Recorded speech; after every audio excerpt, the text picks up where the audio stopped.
Hey, what's up 819S? So today I want to talk about what it's like to be an English teacher in Japan. So I've been an English teacher in Japan for about 12 years, 11 years in the company, and then a year as kind of private teaching. It's just a job. I mean, that's it. You don't need any special qualifications or anything like that. If you're a native English speaker and you have a bachelor's degree, I think most companies will hire you. You don't have to have a bachelor's degree in education or in English or anything like that. Just that you went to university and that you're a native English speaker. Typical day usually is 8 lessons or 9 lessons depending on the company. The lessons could be between 40 and 60 minutes. Again, depends on the company and the type of lesson they pay for. And the students could be from, I think the youngest I've ever taught was 2.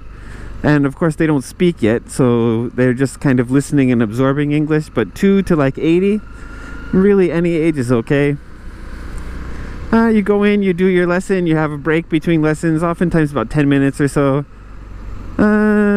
Most companies it's about 40 minutes to 1 hour for lunch. And that's it. Weekday lessons are often in the evenings if it's an eikaiwa, an English conversation school. So you're looking at like a maybe 1 o'clock start, 9 o'clock finish. Weekends are oftentimes from the morning, so you'd start at like 9 o'clock, 9 to 5. So with lunch break 9 to 6. It's pretty typical schedule. Some of the pros, it's pretty easy work for decent pay. I would say most places you're going to make about 30 grand a year. It's okay. Some of the downsides, I think it gets kind of monotonous and boring. You have to deal with like office politics, and there's not much room for advancement, like to become the manager or something like that. There are very, very limited jobs that you can move up to. And they're usually already taken by someone who's been in those positions for years and years and years. And unless they leave, there's no chance to really get promoted. So it's you're basically stuck as a teacher the whole time unless you're super ambitious or super lucky and somebody leaves. Some of the other good points are students who work hard, because when you give them proper guidance and they follow what you've recommended and they achieve their goals, you feel really satisfied and you feel really happy for them, because you know that they were able to achieve what they had set out to do. But the downside is you have some students who are lazy, and instead of lazy, I think unmotivated is a better word. They often complain about not having enough free time. I've even had housewives complain that they don't have enough free time. I'm not living their life, but I was working on software, I was teaching English, I was studying Japanese, I was riding my bike and doing other kind of like entertainment activities too. So to think that someone who doesn't have a proper job, doesn't have enough time to study English was a little bit, I don't know, a little bit strange sounding to me. But especially from housewives, that was the complaint that I got. There's not enough time in the day, they don't have enough time to study. So in my opinion, what it is was a lack of motivation and I don't know, a lack of drive to achieve their goal, because the people who really wanted to achieve their goal and who worked hard would basically sacrifice things in order to make time to study. And I think that was what was lacking from a lot of the other students.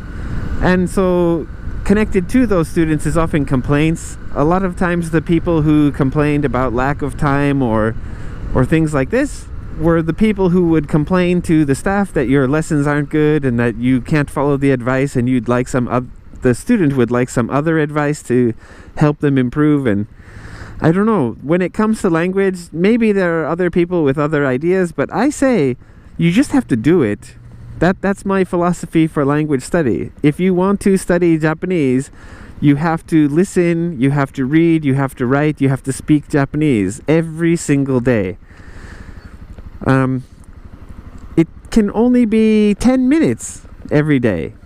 I think even making a schedule, if you're that kind of person who likes to plan, where it's like, today I'm going to read for 10 minutes. tomorrow I'm going to write a 2-page diary. The next day I'm going to do shadowing with the CD. The next day, just make a schedule to make sure that what you're doing is balanced. And doing 10 minutes minimum every day, you'll notice huge, significant progress. And these are the kind of things that I would recommend to students, and they just said, I tried this, but it's boring. I tried that and I don't like it. This one I don't have enough time to do. It's like, but I think you're just not sufficiently motivated. So then, depending on the school you work for, part of your job is to build the students' motivation. You want to convince them that they need to study harder. And part of the reason for doing that in some companies is because they have textbooks and other supplemental materials that they're trying to sell to students. And of course, they want to keep the student's motivation high so that the student will also renew their current contract so they don't, end up quitting. You want to make sure that they want to study English. You have to encourage them and build their motivation. And it can be a difficult thing to do because who am I to say why you should be studying English? Maybe you don't need English at all, so I don't know. It's a little bit biased. And in order, self-preservation will say that I should do this because I want to continue working at this job and I need to make sure we have enough students to sustain the business. So I don't know, it's pretty easy for me to do, but I feel a little bit uneasy about it in a way. If you don't have the motivation by yourself to do it, then maybe you don't actually want to do it, and maybe your money would be better spent somewhere else.